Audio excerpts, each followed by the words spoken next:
can get started. Um,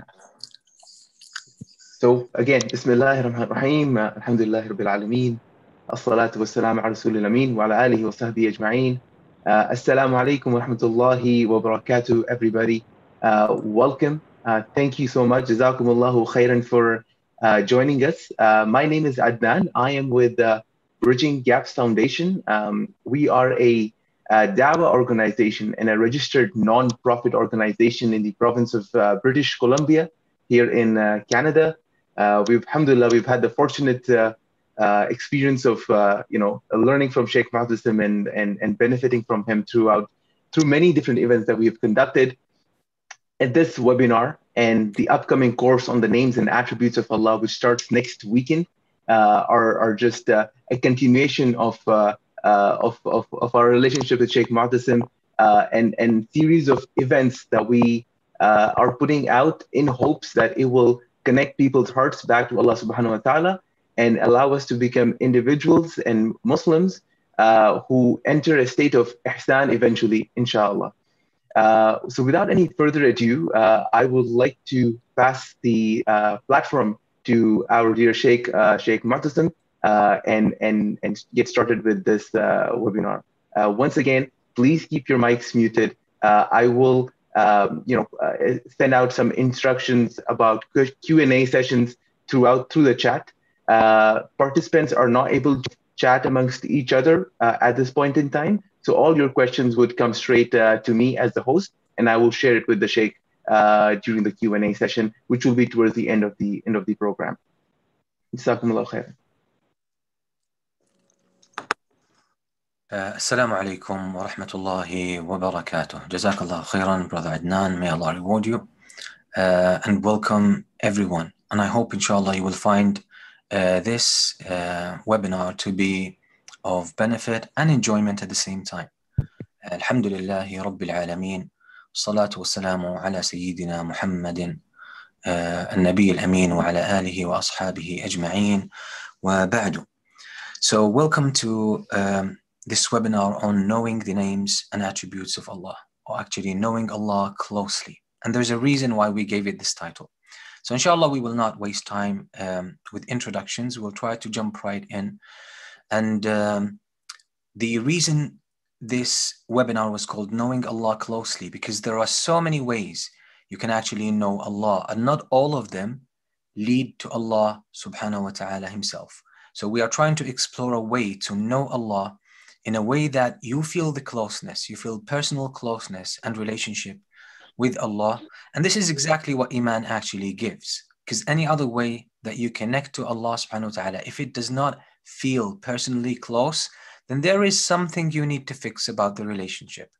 So let me take you first with, let's start with a story. And this is this is a story that really, when I first read it, it made me think for such a long time and reflect on my relationship with Allah. And it really helped a lot. So it was a catalyst, I would say, for improving my relationship with Allah. There's a mic, so if that could be muted. Yeah. So please, everyone, please keep your mic muted so that, inshallah, we don't have any disturbance. Okay. So this story really was a catalyst in I would say, hopefully, improving my relationship with Allah subhanahu wa ta'ala, making it more personal, more meaningful, more profound, and more rewarding. And this is why the subtitle of this webinar is moving from knowing about Allah to knowing Allah. And inshallah, we will explain in detail what this actually means. So let's start with the story. There was a man,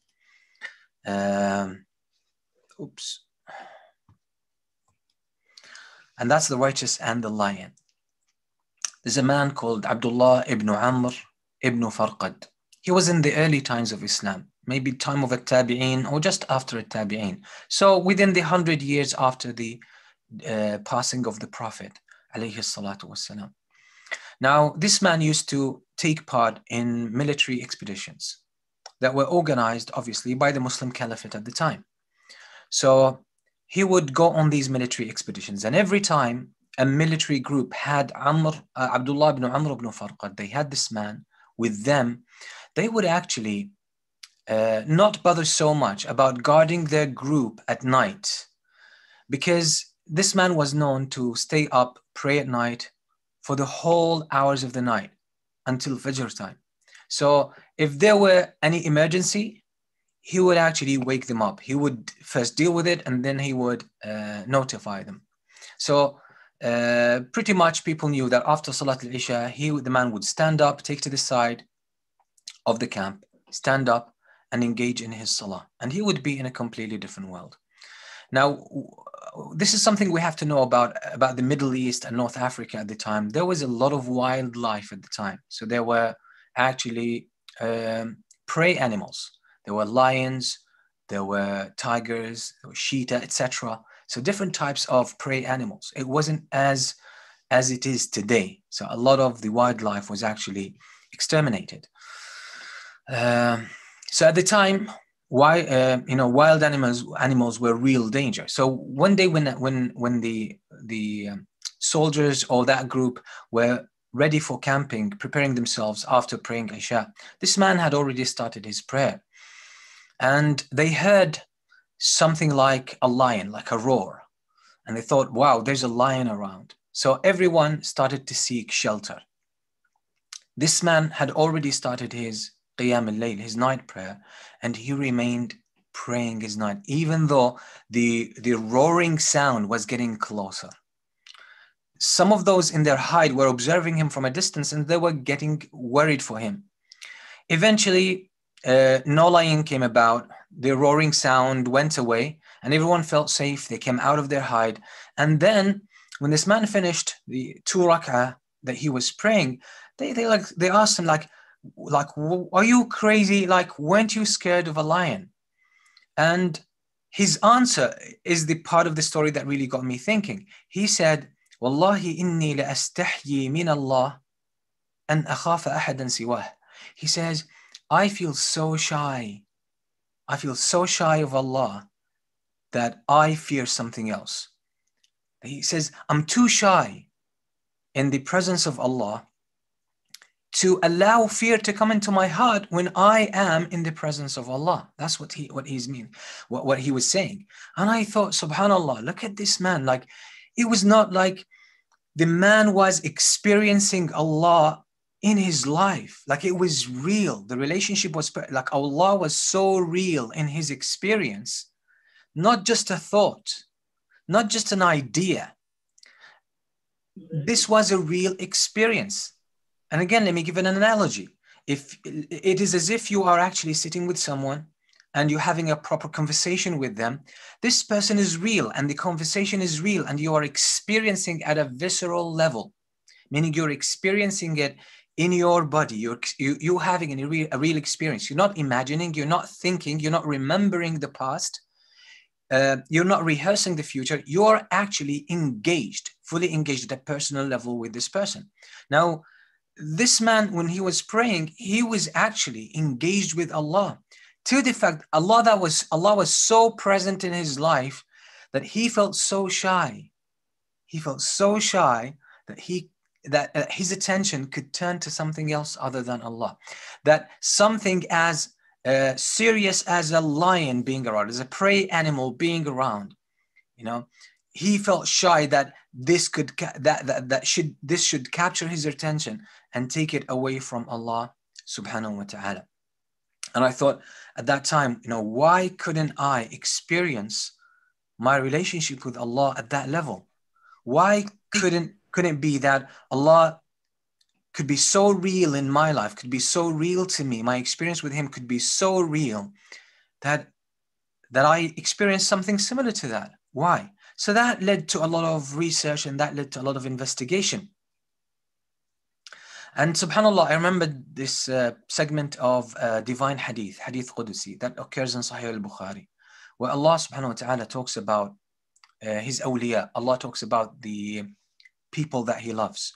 Allah says, and when my servant draws to me by a handspan, like a short distance, I will come near to him. I will come nearer to him by an arm's length. I will come closer to him more than, I will take an advancement towards him more than he did to me. And then if وَإِنْ أَتَانِي يَمْشِي أَتَيْتُهُ هَرْوَلًا, and if my servant comes to me walking, I will come to him running. And I thought, subhanallah, that's a real experience. You are engaged with Allah at a personal level. That's a real experience. Now, I compare this to how my experience had been in the past. It was mainly ideas. I was just learning about Allah. I was learning Allah is Ar-Rahman, Ar-Rahim. He's Ar-Rabb, He's the Lord, right? He's Al-Aziz, the Mighty. And He's a Sami' al-Basir. He sees everything. He watches everything. But these were ideas. And the amount of impact they had in my life was very minimal. It was all in my head. It was all ideas. But in my real experience, my visceral experience, the experience I had in my gut, it was different. These meanings did not seep into my gut experience, and they did not become personal to me. So they were ideas, they were mental constructs.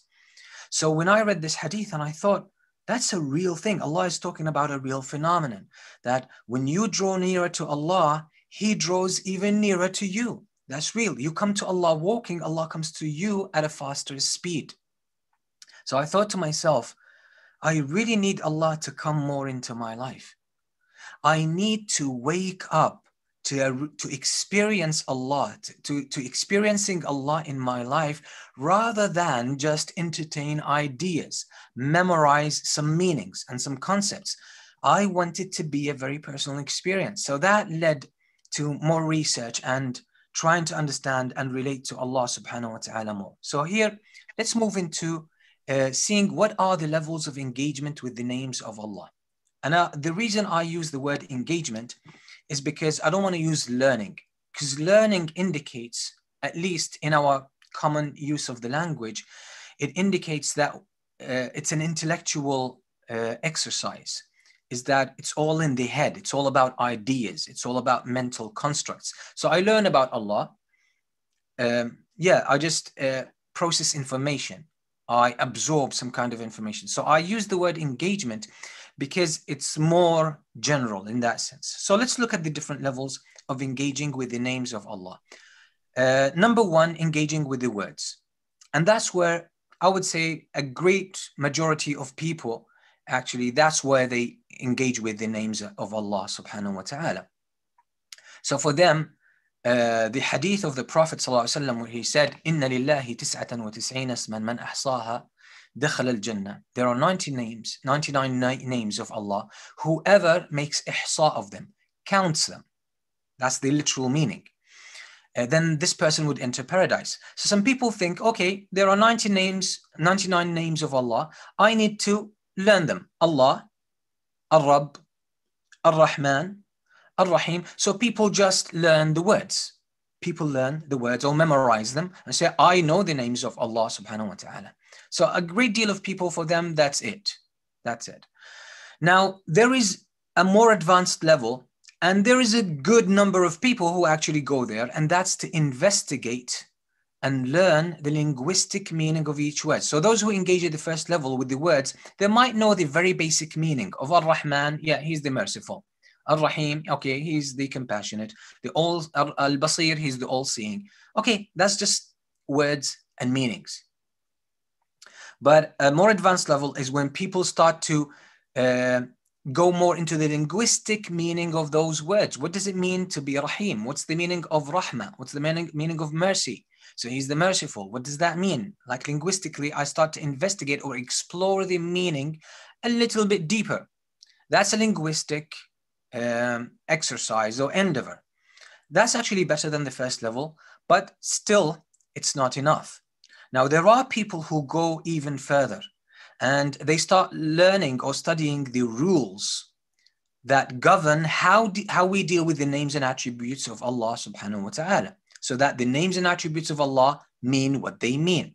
We have to accept them at the literal meaning. Another rule is that we do not make any kind of resemblance or draw parallels between the creation and Allah.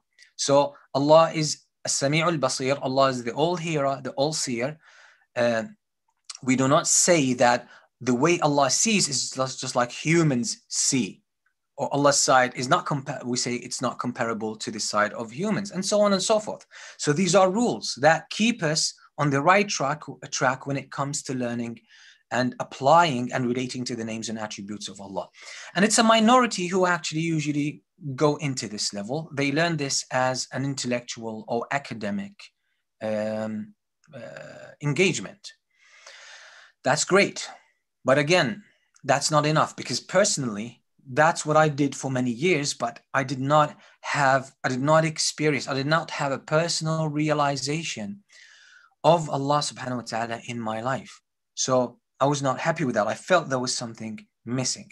So what we want to do, and that's what we want to introduce in this webinar, and inshallah in the upcoming course, starting next Saturday, is to move even higher level to a more advanced level, and that's about personal engagement, personal involvement with the names of Allah, where you start to have a very unique personal experience with Allah. You experience Allah at a personal level. That's actually possible. And I know for some people, this is like, maybe it's an inappropriate use of words, like have a personal experience or experience Allah in your life. And that's because we are so stuck in our heads. We limit Allah to being an idea that we learn about, but we're not allowing our hearts to connect to Allah. Our hearts experience Allah. Our hearts feel the presence of Allah. They feel the closeness of Allah. There's communication between your hearts and Allah, between your heart and Allah. The communication between you and Allah does not go through your mind, does not go through ideas. It goes through realities of the heart, realities of faith. And that's what we want to get into. So this is why this webinar came about, and along with the subsequent course, bi'idhnillahi ta'ala.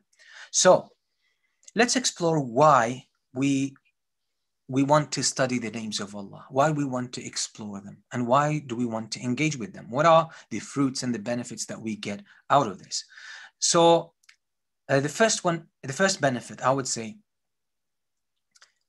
when we engage with the names of Allah at a personal level and start learning them properly, we will come to a realization, and it's a personal realization. It's through your personal experience with these names that everything in existence is a manifestation of the names of Allah. So the reason there is a universe, the reason there are creatures, the reason there are planets, the reason there are laws of physics, the reason there are all this natural phenomena that we see around, all of that is an outcome of the names and attributes of Allah. Allah is Al-Khaliq, so you have all of these things created, coming into existence, because the name of Allah is Al-Khaliq. He's the creator. And events happen in your life. Your life unfolds in a certain way. There is qadar, there is a plan, there is a script for your life, and your life is unfolding according to that plan or script. Exactly. And the reason this is happening is because Allah subhanahu wa ta'ala is the one who wrote down the qadar, who wrote down everything before it took place. Allah wrote all the details. And when you try to understand the events in your life and the things that happen maybe in your life or in other people's lives, they are a reflection of Allah being the all-knowing, Al-Alim, and Allah being Al-Hakim, the all-wise, and Allah being Al-Adl, just and fair, and Allah being the Almighty. He is in charge of everything. He has the power. He has power over everything. So the world as we know it is merely a reflection. It's an outcome of the names and attributes of Allah. So when you start to experience the names of Allah subhanahu wa ta'ala at a personal level, you will start to trace everything you come across in your life, whether it's a personal experience or it is something that you see or hear or relate to. You can start tracing it back to Allah.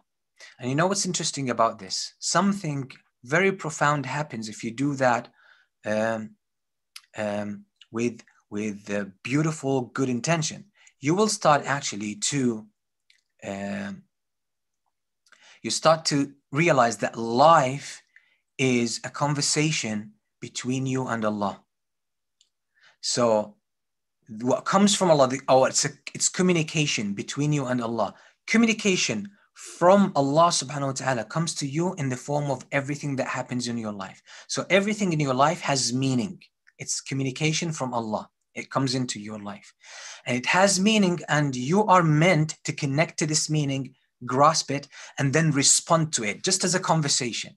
You're having a conversation with someone, you're chatting with someone, they say something, you respond to what they said because you understood it, and then you process it, you process that, and then you are responding to this person. So now your life is actually a conversation with Allah subhanahu wa ta'ala. So it's communication from Allah towards you. Anything that happens, an event, an incident, a specific experience in your life, you start to trace it back to Allah as a communication. Then you will your heart, and because you're connecting to Allah through your heart, now you have an understanding of what that means. So you respond. You have a communication from your side. You respond to Allah. So that's a very profound experience to have. And when you enter that state, the beautiful thing is you don't have to remind yourself of Allah. You don't have to say, oh, I have to sit and remember Allah subhanahu wa ta'ala, because Allah is already present in your experience. Allah is already with you. You are tracing everything back to Allah. So there's no need to bring Allah to your attention.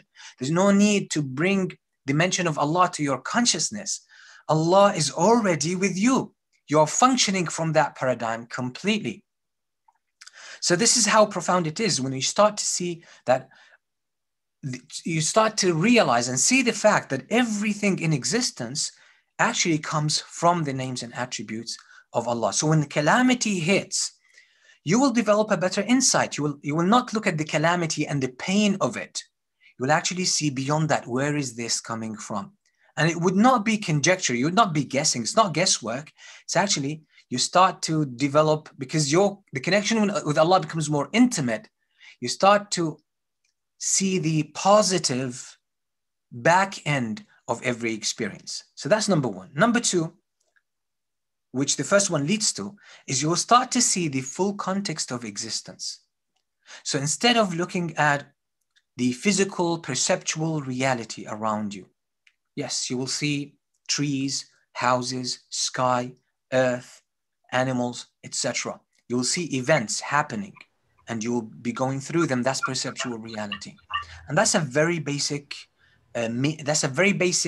I would say, layer of reality. There are deeper layers of reality. And when you connect personally to the names and attributes of Allah subhanahu wa ta'ala, you'll be able to see through this thin veil of perceptual reality. Life will start to make more sense. You'll start to see a bigger context, which is more meaningful, which makes a lot of sense. And then you will start to relate to life at a deeper level. You will start, many people are conditioned to see life in a negative, or their life conditions in a negative, in a negative sense, or in a negative light, as if life is working against them. Now, when you develop this full context, you see beyond this layer of physical reality, you start to trace that back to Allah, you will start to notice that actually life works for you. And life is actually, you are being cherished. You are being even pampered in this life. You're taken care of. But you cannot see that if you are caught up completely in the thin layer of perceptual reality. And what this leads to, which is number three, when you engage with Allah and the world at this level, your life, you'll start to uncover a sense of meaning in your life. You realize that you are not here in this world randomly. You did not come about by chance. And that things and events that happen in your life, even the smallest incidents, they are not random. They are arranged according to a perfect plan. You'll start to see what Allah subhanahu wa ta'ala said in the Quran, إِنَّا كُلَّ شَيْءٍ خَلَقْنَاهُ بِقَدَرٍ. Everything we created it according to precise measure. So there is nothing random in your life. There's no mistakes in your life. Nothing that happens in your life surprises Allah subhanahu wa ta'ala, because Allah wrote that down in the first place and He allows it to come into being. Allah creates it into being, into existence. So now your life will be more meaningful because you will start to see everything, every part, every small thing in your life is actually meaningful. And this will help you to realize and connect, or I would say uncover, the meaning of your life and what you are supposed to do with your life. And that's extremely satisfying and gratifying. And so where does all of this lead? You'll be surprised that as you work on these things, you work on experiencing Allah personally in your life, that your worship becomes way more meaningful. That when you stand up in prayer, you're not just doing an obligation. You're not taking that off your shoulder, or it's an obligation, I have to get rid of it. This actually will change. It will be a completely different change. You will start to realize that when I pray, I am actually engaged with, I'm responding to some of the names of Allah subhanahu wa ta'ala. One of them is closeness. You will start to experience that Allah is with you, really. You'll feel His closeness in your heart. You will feel it, that He is with you. You'll start to experience that at a visceral level. Again, in your heart, in your gut, you will feel the closeness of Allah. It will be a reality, not a thought, not an idea, not imagination, but a real experience in your heart. So when you engage in salah, you realize that you are responding to Allah's closeness by bringing your full attention to Him. You're bringing your full consciousness in His presence, and you are going to have a conversation, because inshallah, as we will be explaining in the course, the upcoming course, that one of the attributes of Allah subhanahu wa ta'ala is His responsiveness. Allah responds. It's like your relationship with Allah subhanahu wa ta'ala is two-way. It's a two-way communication. There's back and forth. And if you are open, and if you are willing to connect to Allah, you can actually experience the response from Allah to what you put forth. And you'll start to feel this continuous stream of communication. So when you stand up in salah, for example, you realize that you are engaging with Allah being al-Mujib, that Allah is the one who answers, Allah is the one who responds. And salah becomes more engaging, becomes more meaningful. And you realize that everything you do for the sake of Allah is that when you do that, you're actually responding to some of the names of Allah. So when you pray, you realize you're responding to the name of Allah, Allah, the proper name of Allah, Allah, who is the one to be worshipped, the only one to be worshipped, the only one who's worshipped in truth. And what that boils down to, the meaning of worship boils down to love. You are absorbed in the love of Allah, and you express that love of Allah by standing in His presence, by having a moment of, I would say, heightened responsiveness and communication between you and Allah subhanahu wa ta'ala as you are engaged in the prayer. So what you will start to realize, that every act of worship you do actually comes from your willingness to respond to Allah. And when you do that, by the way, you don't think about intention. You don't have to engineer your intention, because your intention, intention is required when you are unconscious. But when you are connected to Allah at that level of awareness and that level of personal connection, you don't need to bring intention, because you're already acting from that desire to connect to Allah. And that's what pure intention really is. So you don't have to engineer it in your head and you start thinking. And this is something we will deal with in the course, inshallah. Many people think about intention. They think intention is just an idea. No, intention is in the heart. It's an experience. It's where you're coming from. So without knowing the names of Allah and the attributes of Allah, without connecting to them at an intimate level, without experiencing them personally, deep in your heart, it's very hard even to develop good intention, because intention will end up being a mental construct, and that's not what intention. Imam al-Ghazali rahimahullah, he actually highlights this point. He says, don't think that intention is that you say to yourself, I want to pray for the sake of Allah. I'm going to offer this prayer to Allah, or for the sake of Allah. He says, this is hadithun nafs. He says, this is an inner conversation in your head. That's not intention. Intention is something that develops naturally within you when you are connected to Allah. So you want to express it. You want to act upon it, and that moves you forward, that gets you to respond, that gets you to initiate something like a prayer or a fast or remembrance of Allah, dhikr, etc. That's automatically, the intention is already there. So it's not a matter of just, changing ideas. Yeah, just change an idea. I want to do this thing maybe just because I have to. No, I'm going to do it because I want to do it for the sake of Allah. That's just an idea. It's not an intention. So these are some of the fruits and benefits that we can actually reap if we connect to Allah subhanahu wa ta'ala at this personal level. As I said, it's full personal involvement. So the question here is, why don't we usually benefit from studying Allah's names and attributes? There are many people, and probably you know some of them. Maybe you are one of them. You actually studied the name. Maybe you read a book on the names of Allah and His attributes. Or maybe you took a course. Or maybe you heard something in a khutbah. Or maybe you were reading Quran and you came across the names of Allah subhanahu wa ta'ala. And you've learned, maybe you've learned the rules of dealing with the names and attributes of Allah. But again, you did not experience them. They did not have a profound impact. They did not change who you are. They did not bring you back home, back to Allah. So why is this? We have to highlight this. Allah subhanahu wa ta'ala gave us two devices within ourselves.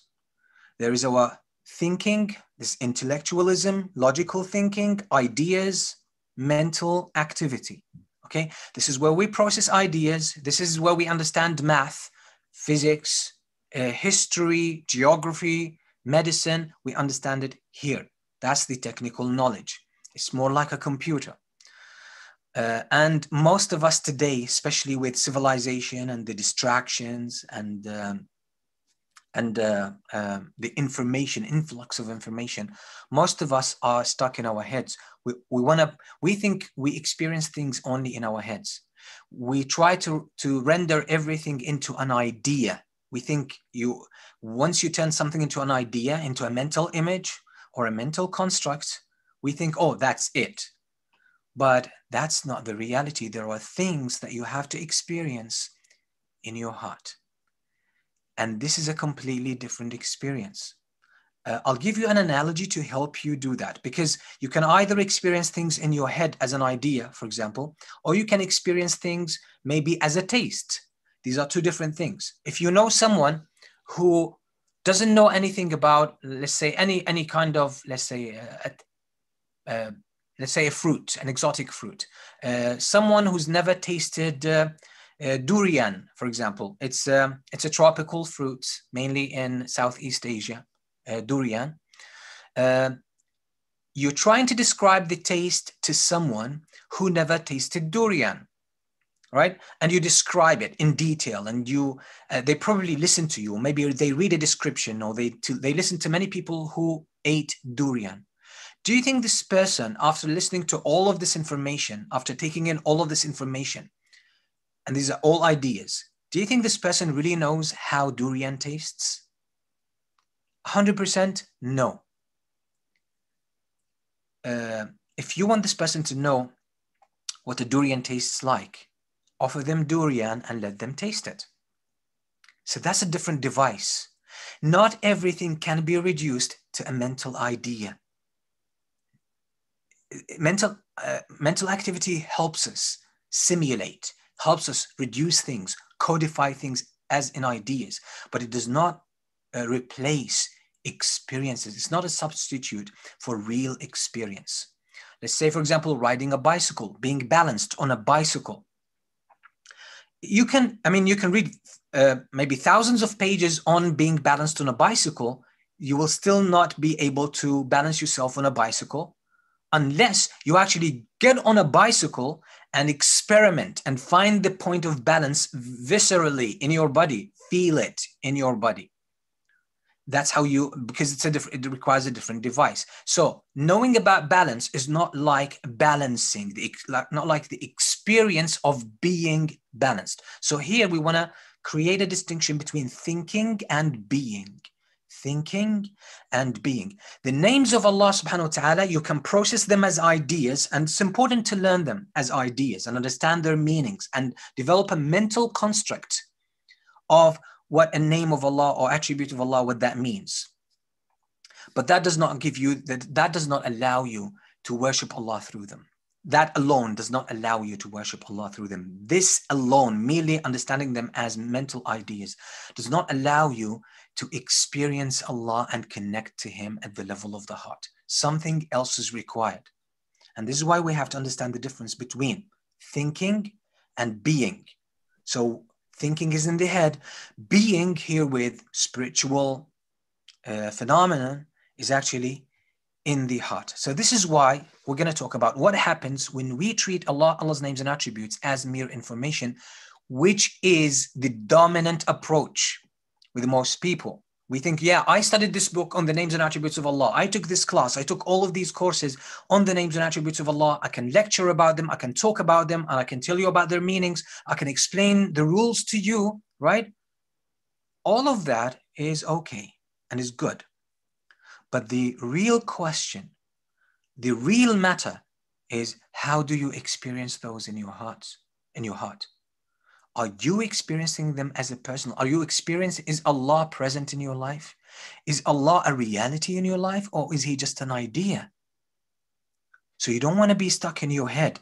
Learning about them is a very useful tool in terms of information. But if you are stuck with information, look at what happens. You can think about Allah. You can lecture about Allah. You can teach about Allah, but you do not experience Allah. Iman is more about experience.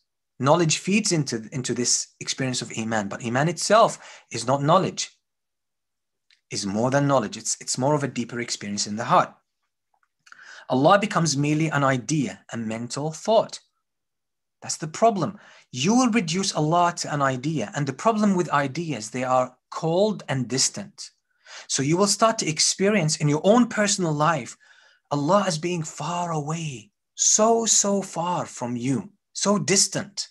You will not experience what is called in Islam the ma'iyya of Allah, which is that Allah is with you, the fact that Allah is actually with you. And Imam Ibn Taymiyyah, rahimahullah ta'ala, when he speaks about the ma'iyya, meaning companionship of Allah, that He's with you, he says it is real. He says it is real. Some scholars say that it is Allah is with you in His sight and His hearing and in His knowledge. But Ibn Taymiyyah and many, probably the majority of Ahlus Sunnah, the scholars who are upon the Sunnah, they actually say that Allah is with you in reality. And this is something you can only know in your heart. You can only experience that in your heart. Just like the person can only know what or experience what a durian tastes like by actually tasting it and eating it. And the person cannot really find balance unless they experiment and they feel it in their body. You cannot possibly know Allah and experience His closeness and His nearness and His presence, His real presence, only by reading about Him or studying about Him. You have to allow the experience to come from the heart. So if you don't allow this to happen and Allah remains to you an intellectual subject of study, something else will happen other than feeling that Allah is distant and far from you. You start to think about Allah in mental images, and that's extremely serious. You start to think about Allah in mental images. So when you read, for example, that Allah subhanahu wa ta'ala, Ar-Rahman ala al-Arsh istawa, the most merciful, rose above the throne. If you don't, your heart knows what that means. There's no image, there's no mental image. There is a knowing in your heart. Your heart knows it and can relate to it. But if you do not engage with the names of Allah in your heart, you only keep that in your head as information, you start to develop a mental image, and that's inappropriate. That's inappropriate. You know, a man came to Imam Malik, rahimahullah, the Imam of Medina. He came to him and he said, Ya Imam, Ya Imam, Ar-Rahman ala al-Arsh istawa, kayfa istawa? He said, Ar-Rahman, the merciful, rose above the throne. How did he rise above the throne? In what manner? What did Imam Malik say? He said, Al-istiwa'u ma'lum. He said, the fact that Allah rose above the throne is known. Is known. Your heart knows that as a fact. Is known. And it's in the Quran, it's in Revelation. وَالْكَيْفُ مَجْهُولٌ. The how, which is the mental image, is not known to us. We don't have any mental image of that. The how, the description, which is a mental image, is not known. Why? Because this is not something you process in your head. This attribute of Allah is processed in your heart. It's from the world of the unseen. It's more of a spiritual fact. Spiritual facts cannot be processed in your brain. Your brain can only process physical phenomena, mathematical phenomena. It can process the creation, but not the creator. And it cannot process the angels. Your mind cannot process the angels. You cannot. In your heart, you know what the angels are. Your heart knows. So you will start to reduce Allah to a mental image, and then you will start creating mental images. And that's where what is called tamthil, tashbih, which is drawing parallels between Allah and His creation, or likening Allah to His creation. A'udhu billah. And that's the problem. And by the way, many people have this, even though they don't verbalize it. They don't speak about it. When you study Allah only as a mental idea, only as information, your mind, the way the mind works is by creating mental images. So if you limit that knowledge to your brain and you don't take it to your heart and get your heart to respond to it, your mind will struggle, will strive to find a mental image. This is how it pins things down. So you will start to create mental images of Allah being a Sami', Allah being al-Basir, Allah being the all-seer, the all-hearer, or Allah rose above the throne. You'll start to create mental images. Or Allah is above His creation, above the heavens. You start to create mental images, and that's extremely problematic. But when you engage with your heart, this doesn't happen. The heart knows. The fitrah, in your fitrah, you know how to relate to that. It's a state of knowing, and it's more profound, it's more compelling than any mental image. It is so profound. It is more compelling than a mental image. And this is why when you engage in the names and attributes of Allah, in your heart, your mind does not need to find mental images, because the profoundness of knowing Allah in your heart is sufficient, is more evident. Okay, so this is where we go wrong with understanding, or when we limit our relationship with the names of Allah subhanahu wa ta'ala to being a mental construct. Now let's move on to talk about the heart's engagement with the divine names, and that's the heart of it. We want to connect to Allah through our hearts, and this is how we can personally experience Him personally. So what happens when we do that? The outcomes of this approach to the names and attributes of Allah is that you will experience Allah as a reality rather than as an idea. Allah will be a reality, more evident to you than perceptual reality. Allah will be more evident to you than even your realization or your perception that you have a hand. Allah will be more evident in your personal experience, not an idea, but a real personal experience. And you will relate to Allah without using mental images, just as a spiritual knowing.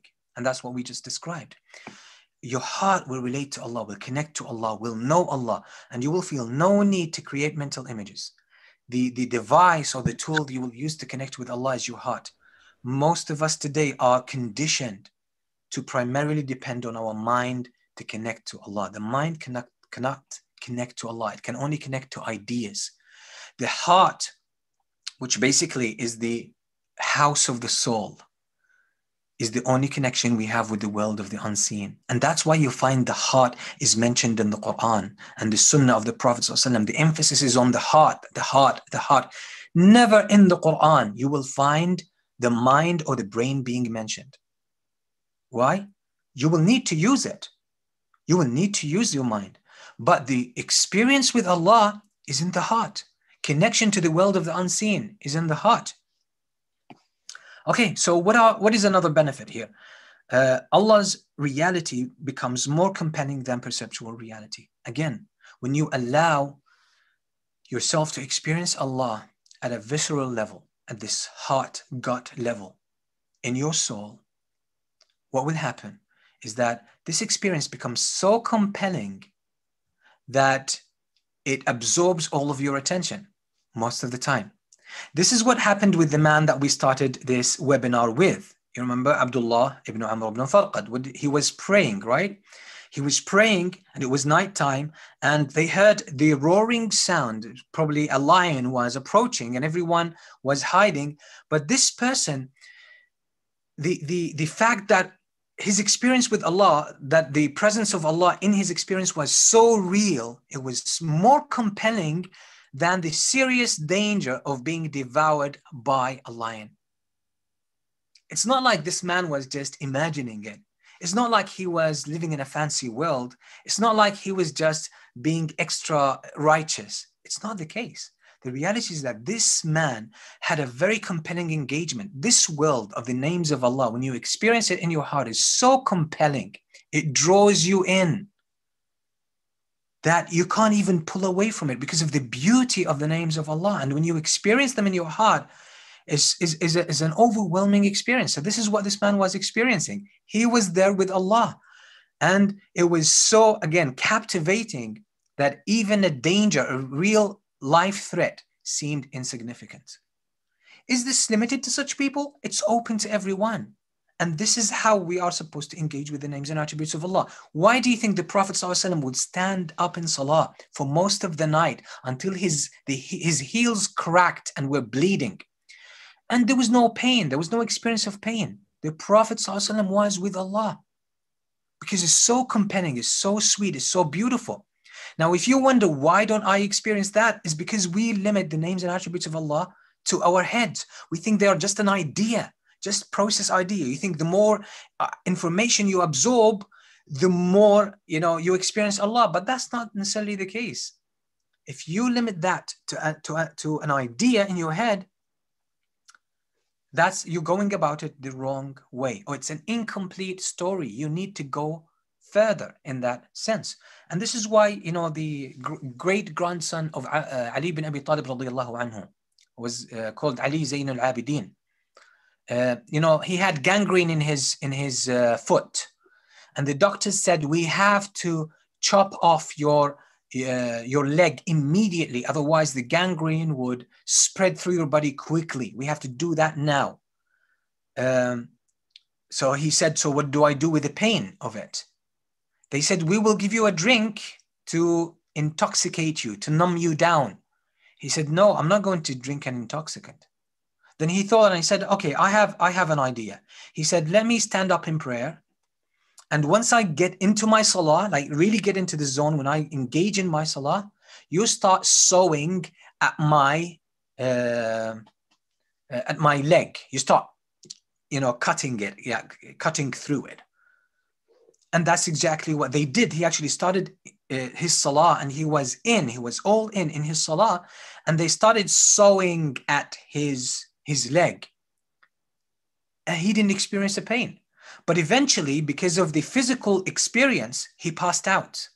But he did not show any signs of pain. His body could not take it, but his heart was completely detached from that experience. That shows you when you connect to Allah in your heart, it's a very compelling experience. It pulls you in and it absorbs your attention.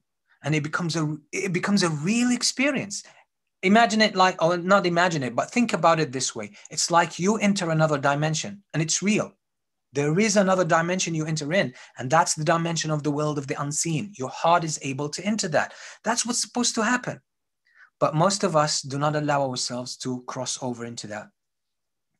So when you connect to the names and attributes of Allah this way, you'll actually start to grow spiritually, and you will grow exponentially with that. And because most people, the way they think faith grows as information. And that's the problem. They think spiritually you grow with information. Information is a helpful tool and it can help, but it is not the real experience. It is just a useful tool. Okay, so in order to understand this, or understand how we go about this, we need to understand, what are humans? What are we? That's actually the biggest mistake. Or this is the I would say this is the root cause of why we do not engage with Allah, with the names of Allah, and engage with Allah Himself in the right way. Is because we don't understand ourselves properly. We actually misunderstand ourselves. We have a wrong idea about ourselves. Most of us think we are a brain and a body, and we think the soul only gives us energy to live. That's it. Like it's like electricity, as if the soul provides us with power, with electricity, and that's it. But all of our experience is defined by our brains and our bodies. And that's why we go about Allah as if we are computers, as if we are robots trying to deal with Allah subhanahu wa ta'ala. That's a problem. So actually, I would say half of who we are is completely eliminated from that. And that's why we're not experiencing connection to Allah. So this is a very big topic. And this is something that in Rashidun, which is my personal project, inshallah, you will see, inshallah, in the future and in the upcoming year, inshallah, there will be some content and courses, inshallah, that I will actually start, offering more material on this and taking people deeper into this. This is the foundational concept there, is that we can live our lives that we have ignored more than half of who we are. And this is the soul. It's a real experience and has a lot of input into our own experience.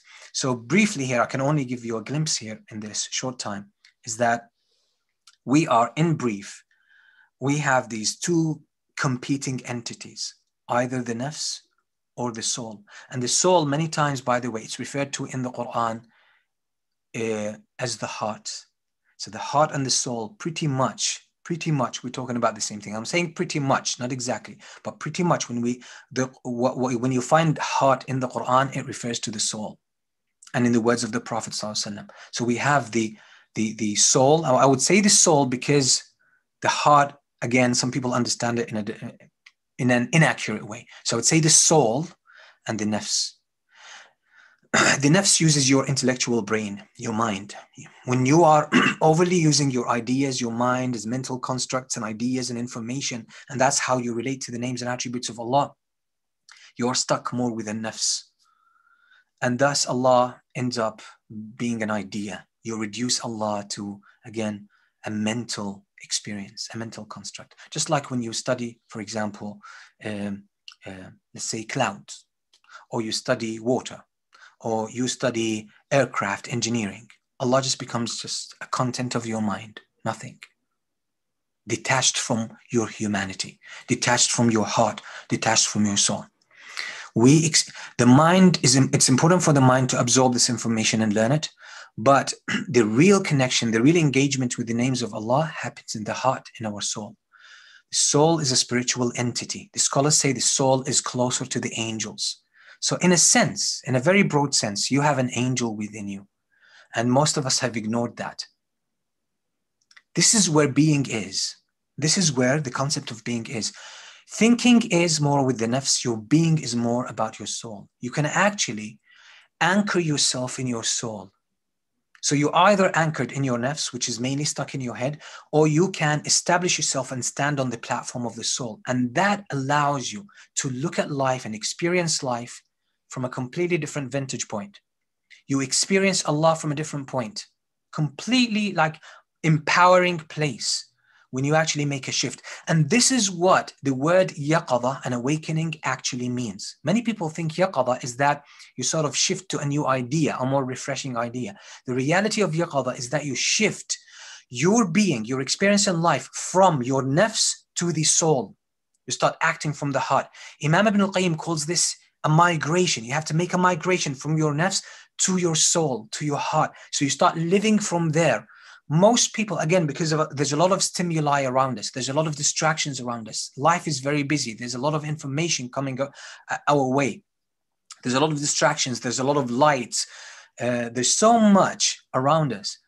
And all of that is activating our nafs and our brains to the point that most of us live through life unaware that you are essentially a soul. Essentially, you are a spiritual being. And again, this is something Imam al-Qayyim said. He said, you are made of a soul and a body, and you are supposed to align more with your soul. But most humans end up aligning more with their body to the negligence of their soul. You can only experience Allah personally when you are acting from your soul. You can only experience Allah. We have about 3 minutes, inshallah. I will conclude during this. So you can only experience Allah when you are established on the platform of the soul, not the normal state of functioning that most people find themselves in. Okay. So Allah subhanahu wa ta'ala, and this is just to take you over 3 verses quickly that show you that the experience is in the heart. And the heart and the soul, again, we said, sometimes refer to the same entity, the spiritual entity, which is who we are. Allah subhanahu wa ta'ala describes the believers in Surah Al-Anfal at the beginning that they are إِذَا ذُكِرَ اللَّهُ وَجِلَتْ قُلُوبُهُم, that when Allah is mentioned, their hearts tremble. There's an experience in the heart. That's the soul. That's the heart. That's where you experience Allah, in your chest, not in your head. Another verse in Surah Al-Ra'd, Allah says, الَّذِينَ آمَنُوا وَتَطْمَئِنُّ قُلُوبُهُم بِذِكْرِ اللَّهِ. They are the ones who have believed and their hearts find stillness, peace and tranquility in the mention of the name of Allah, in the remembrance of Allah. That tells you that this is a spiritual experience, by the way. Your heart feels the calmness, the peace, and it quiets your mind and it quiets your body. Another one is in Surah Al-An'am, where Allah subhanahu wa ta'ala describes even the very process of guidance. When Allah wants to guide someone, Allah says, Allah expands their chest. Chest is where the heart, Imam al-Qayyim says, the chest is the house of the heart. Your heart resides there. So there is something about the heart, something about the soul that has to do with the realities of Iman. It's not in the head where most of us assume. So I wanted to deal with 5 of the names of Allah subhanahu wa ta'ala. I wish I had more time, but I'm just going to go over them quickly. So we have an attribute of Allah called Al-Jamil. Came in a hadith, an authentic hadith from the Prophet ﷺ, where he says, Inna Allah jamilun yuhibbul jamal. Allah is beautiful and he loves beauty. Now, if you understand this in your head, Allah is beautiful, he loves beauty, fine. Yeah, an idea, you understood it, and you move on. But if you experience beauty in your heart, and by the way, beauty is essentially a spiritual concept. What appreciates beauty is your heart more than your mind. It's your heart. It's a spiritual phenomenon. This is why you find artists usually have a spiritual side to them. Whether they are believers or non-believers, they still engage spiritually. And a lot of the great works of art still come from a spiritual content that is unfortunately, contaminated with other things, but it has a very profound spiritual component. When you experience Allah in your heart as beautiful, you will actually start to search for beauty as a message from Allah, as a reflection of the beauty of Allah subhanahu wa ta'ala. You start to experience Islam, not only physical beauty, you start to experience the beauty in Islam itself. You start to you see the Salah as a very beautiful masterpiece. It's a masterpiece. You start to experience the instructions of Allah as so beautiful, and you'll be captivated by this beauty. And then you will trace it back to the beauty of Allah. You'll start to appreciate beauty in your life, beauty of your character, beauty of your speech, beauty even of the way you dress up, the beauty of your house, the beauty, not necessarily extravagance and luxury, but we're talking about beauty and neatness. So it becomes a worship. Beauty becomes a channel for worship. So that's in brief. And 2 of the names of Allah, let me mention the 4. Al-awwal wal-akhir, the first and the last. Al-zahir wal-batin, because these came in one verse. The uppermost and the innermost. Ibn al-Qayyim, he says these are foundational names of Allah. He says if you understand them and you embody them, absorb them in your heart, he says you can actually relate to Allah in a very profound way. So al-awwal, meaning he's the first. Many people think, and let me give you an example of when you process that only mentally. Al-awwal wal-akhir, yeah, he's infinite. He was there before everyone. He's going to be there after everyone. That's how your mind thinks about it. But al-awwal wal-akhir, you start to develop a sense of belonging. You came from Allah, and Allah is home for you. And Allah is al-akhir, your return is going to be with Allah. He's going to be your returning place. That's where you're going to go back to Allah. So you start to develop a sense of belonging to Allah, that you actually belong to Allah. You start to identify yourself. This is how you experience it in your heart. You'll identify yourself as someone who belongs to Allah. And you will take pride in that. You will take so much joy in knowing that you actually belong to Allah and that you came from Him and you will go back to Him. That's al-awwal wal-akhir. Then you will start to look at everything in your life. Al-awwal wal-akhir means the initiator and the terminator. It also means, and you can't figure this out only intellectually. Initiator, everything in your life is initiated by Allah, including your life itself. And the terminator, everything is going to end up being with Him. So you need, so that's qadar, that's the fact. Things come from Allah and return back to Allah. Now, you can worship Allah through al-awwal wal-akhir, and that's basically by seeing that even when you engage in an act of worship, you realize it's Allah who initiated that in you, the worship. You think, oh, I came up with the idea to pray. No, Allah subhanahu wa ta'ala inspired you. That's al-awwal. And He inspired you to do what? To offer Him something. That means it's going to return to Him, end up with Him. That's al-akhir, terminator, or where everything ends up. So that's just a small glimpse on this al-awwal wal-akhir. Al-zahir wal-batin is the uppermost. Allah is above His creation. He Himself is above His creation, and He is greater than His creation, and He is dominant over His creation. And al-batin, meaning what? The innermost, closer. So Allah is uppermost and innermost. This is where you experience Allah as qareeb, as close to you. You experience him in your heart, that He's closer to you than yourself. Let's say from in, I'm going to create a word, the inness of Allah. The inness of Allah is deeper than the inness of yourself, to yourself. So you don't deal with Allah as only al-zahir, who is above His creation, when your mind suggests He's far. No, when you understand that in your heart, you know He is al-qahir, He is dominant, He's above His creation because of His nobility and His status. And you also fear in your heart His nearness and closeness, that He is with you.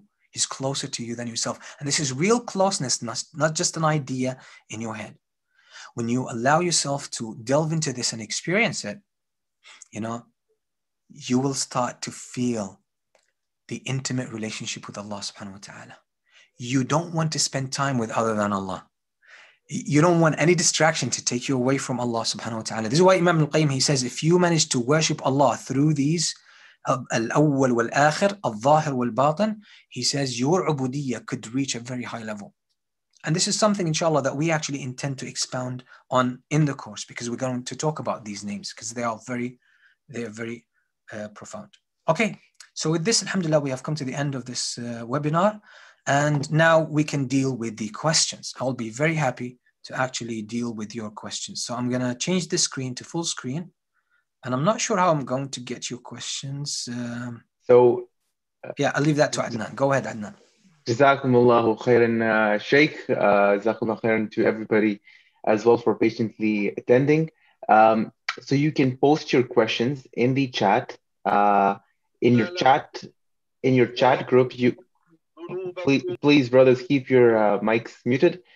So in your chat group, in your chat box, you will have two options. You will have an option to send a message to me privately, or you will have an option to send the message to everyone.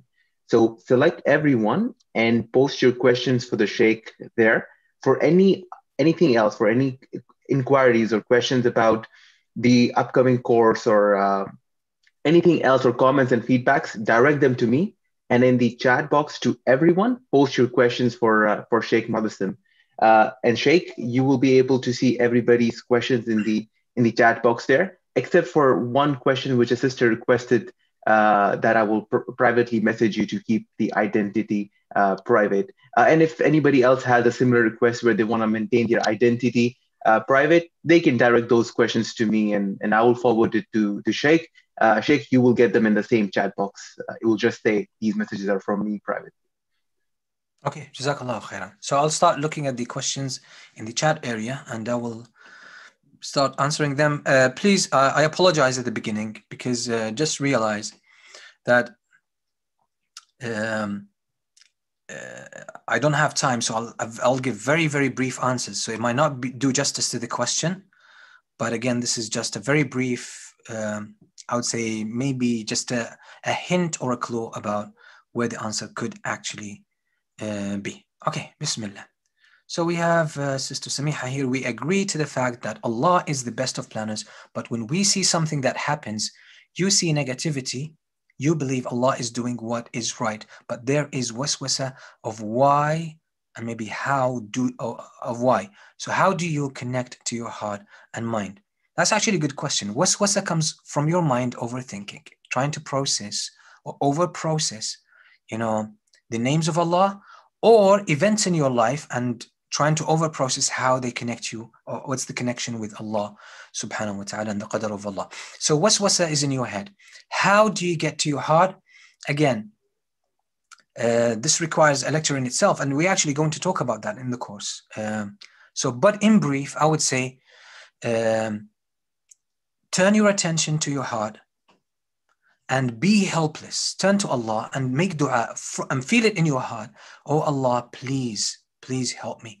And don't put a time limit on Allah. Don't put a time frame. Just maybe Allah wants to hear your voice.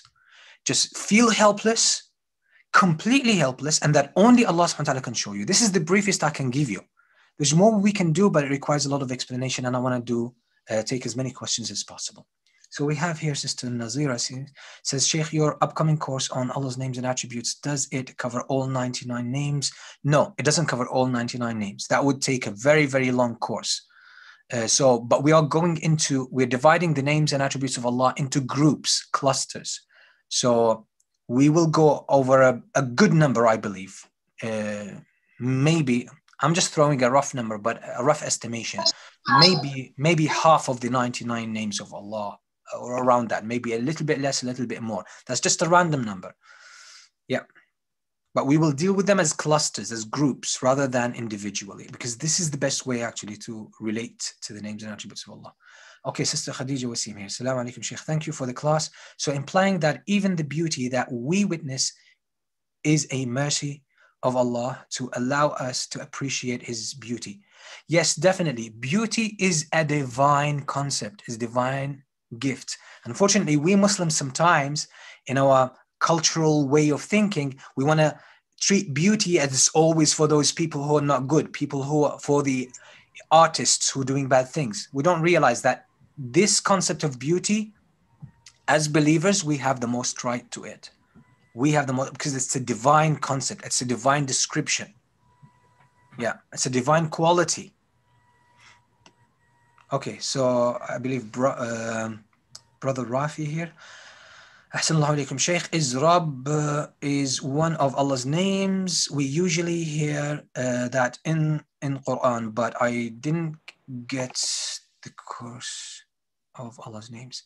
Yeah, Al-Rabb could be considered to be one of the names of Allah, Al-Rabb, because the Prophet ﷺ says in hadith, he refers to Allah in I can't remember the wording of the hadith, but Al-Rabb, or Rabbul Alameen. So it's one of the names of Allah subhanahu wa ta'ala. Yes, definitely. Okay, seems to be more questions.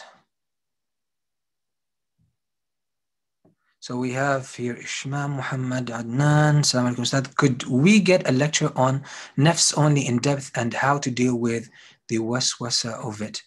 This is something that inshallah, and maybe Brother Adnan will inform you about this towards the end, that this is something actually this is the focus of Rashidun, really.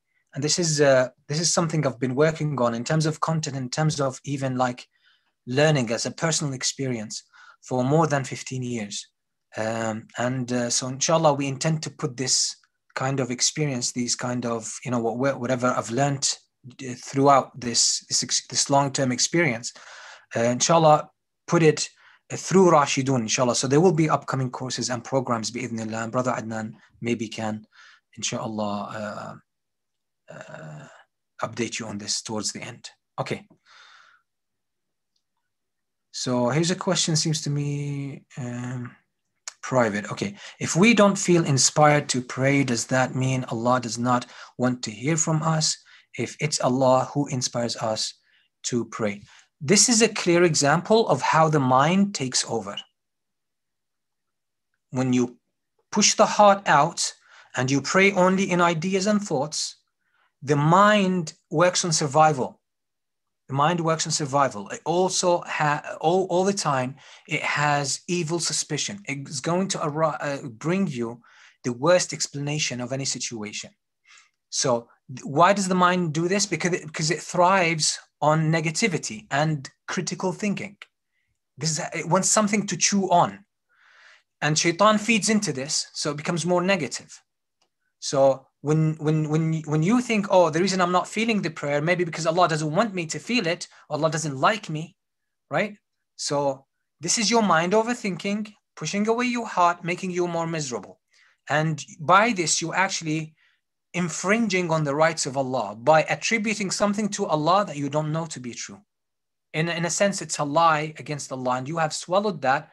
And then it appears in the form of a victim. You know, maybe I'm not good enough, or maybe Allah doesn't like me, right? This is your nafs playing games on you. So when you stand in the prayer, let Allah lead the way. Be helpless. Don't interpret. Don't make judgment. Nothing. Just be there in your heart. Just bring your heart there and keep going at it, even if it takes months and months without you feeling anything. That dedication is your sincerity. And that's all you need now. Honestly, that's all you need now. Just want Allah. You must want Allah so badly and nothing else. And don't make a judgment. Don't arrive at conclusions. Just be there in front of Allah. Bring yourself to Allah without any other thing. That's it. That would be a great achievement, and you will see how things will change. Okay. So we have Brother Hamad Ansari here, says, Assalamu alaikum, jazakallah khair. Can I ask if any of these videos will be available in recorded form? Still, I'm not always available to listen to a class. Okay, yeah, I believe Brother Adnan will update you on this as well, that the class will be available for some period of time. I'm not sure how long. For those, this webinar will be available, inshallah, for everyone. But the classes, for those who register for the class, the videos of the class will be available afterwards for those who registered. I'm not sure of the details. Brother Adnan will tell you, inshallah. So I'll take two more questions, and I apologize. I don't want to keep you more than that. Maybe we can deal with some questions during the course, inshallah, if we get some time. So Brother Samir Zaman says, Assalamu alaikum, Shaykh, wa alaikum salam. Thank you for the initiative. If Allah has preordained our decree, then why are we individuals responsible for our deeds? This question was asked to Prophet Muhammad sallallahu alaihi wasallam, and again, I'm glad you asked this question, because this is another example of how the mind, your thinking, right, infringes on the rights of Allah, or tries to liken Allah to his creation. And again, I'm not accusing the brother. We all do this, by the way. We all have this element inside of us. So it's good you bring it out and get it answered. There is an assumption in this question, which the mind has, that when Allah preordains, or when Allah writes down the qadar, or the destiny of the creation, that Allah does that like we do, right? That I write things, oh, this is the script, you guys have to follow it. Let's say you're a writer for a film, right? Okay, actors have to follow this script. This is how humans preordain or write scripts. That's not how Allah writes scripts. Allah writes scripts because he knows what's going to happen. So Allah knows what every one of us Allah knew what every one of us was going to do. What is the essence of every one of us? How we were going to behave? What was going to come out of us? What is our essence? Allah knows. How are we going to unfold? Allah knew that. So he wrote that down. So it's not like, again, so that's it. When we understand Allah only in our ideas, we're going to arrive at problematic conclusions like this. But when we understand Allah in our hearts, the way the heart relates to this, the hearts rest in peace and stillness that Allah is wise, fair, just, and Allah is the all-knowing, and Allah wants good for His creation, and Allah facilitates good for His creation, and Allah brings even more good to His creation than they ever deserve. And I go through life like this, expressing my love of Allah and my quest for closeness to Allah and my connection to Allah. This is how I live my life, and I know Allah will take care of me. That's how the heart goes through life. But it's the mind now. I want to know how this happened. I want to know what's going to happen after this. So if this is the case, why is this happening? That's the mind overthinking, trying to play God. So that's why the Prophet ﷺ, this is why Umar ibn Khattab, when someone was asking about the names and attributes of Allah, his name was Subayq or Sabir ibn Usl, he asked questions the companions never asked. Why didn't they ask? Wasn't like they were not intelligent? That's what happened with subsequent generations. They thought the companions were not intelligent enough to ask complex questions about Allah or complicated questions about Allah. No, the companions related to Allah in their hearts through that knowing. So their experience with Allah was mainly in the heart. So the mind found no need to get engaged in asking silly questions. Subsequent generations did not have that profound experience in the heart. They started, over-processing things in their head. So ended up asking all of these weird questions that led to a lot of misguidance in terms of aqidah and belief. Okay. One question, inshallah, then we'll conclude. We went over time. Brother Ijaz, whomever Allah wills, He leaves astray. Whoever Allah wills, He puts him on a straight path. What is my fault then if I am? Well, we answered that. You're assuming that Allah is a human being, and this is how He basically makes things happen. But we know Allah subhanahu wa ta'ala, He writes based on He preordains things based on His knowledge and His wisdom and His justice. So we are responsible for our creations, and we actually, we create our creations. Allah, okay, there's more details, but again, that's the basic answer. This was brief. Let me take Gulaid's question. Would it be correct to say that studying Aqidah is from the ala for a person to develop his deep relationship with Allah and His names and attributes? Yes, the technicalities of the study of Aqidah are called ulum al-ala. Ulum al-ala means these are helping sciences, like they scaffold the knowledge. They give you tools to understand, right? So, yeah, engaging with the names of Allah subhanahu wa ta'ala is learning these rules at intellectual level. But we shouldn't stop there. The real experience, again, I said, Allah should be experienced via our hearts. Okay. Jazakumullah khairan for your attendance, your time. And we have to leave this, have to hand it over to Brother Adnan to conclude. Inshallah, I'll give you some updates. I really appreciate your time, and I hope, inshallah, I will see you in the upcoming course, because we're going to discuss all of that and much more, inshallah, in more detail, and we will have more time for questions. Jazakumullah khair. Wa assalamu alaikum wa rahmatullah.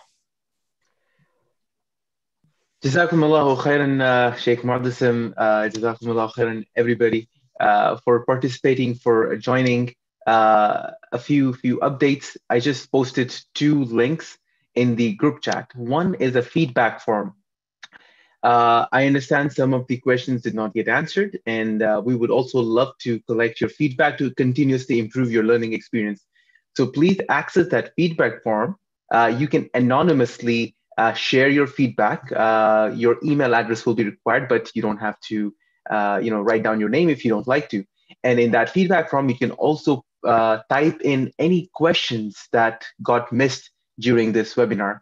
And inshallah, we will try to address those questions in the upcoming course that starts on November 28th, 9 a.m. Pacific time or 12 p.m. Eastern time. Or we will cover those questions in the upcoming various different programs. Inshallah, we have a lot in planning, and we will keep everyone updated. Also, on that feedback form, we would love to get a confirmation from you whether we can send you some emails about upcoming programs by Sheikh Moutasem. So please indicate your preference and we will keep you updated accordingly. The link to this YouTube video, this video was streamed live on YouTube and it will be on YouTube with no time limit. So you can access it whenever, and you can share it with your friends and families. As far as the recordings of the sessions from the course starting next weekend, it will only be available to those who register. And inshallah, our intention is that they will have lifetime access to those recordings.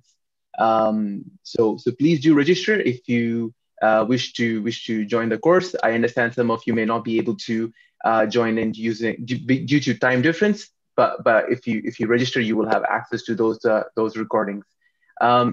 Sheikh, we had a question about the course, and one of the sisters is asking if the upcoming course on the names and attributes of Allah, would you recommend it for non-Muslims and also new Muslims who may not be very familiar with Arabic terminologies? I will let you answer that question. Okay, Jazakallah khairan. It can work, inshallah. I think as long as they have a very basic knowledge of who Allah is and who Prophet Muhammad is, inshallah they will be able. And it's a point, inshallah. My point is to make this knowledge, again, it's not technically very complicated.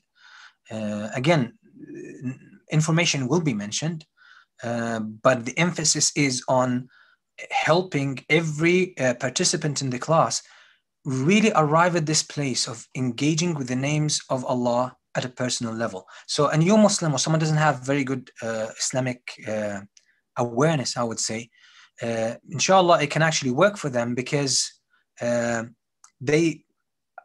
be using terminology, but I always translate that and I use synonyms as well. So they can still relate to that. They don't have to understand everything being said, but pretty much they will be able to understand, the gist of the material, and they will be able to relate to the experience itself. And the names of Allah are actually quite intuitive. They are part of our fitrah and they come to us easily, but we make them complicated when we just try to, again, intellectualize and go overboard with understanding logically and dissecting and rationalizing.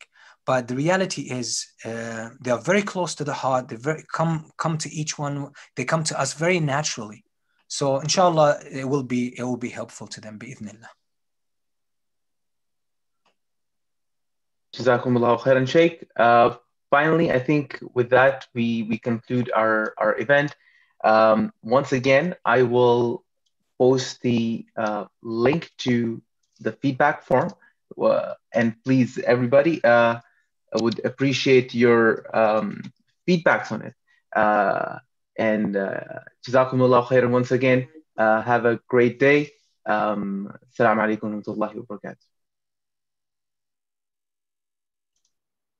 Assalamu alaikum wa rahmatullahi wa barakatuh.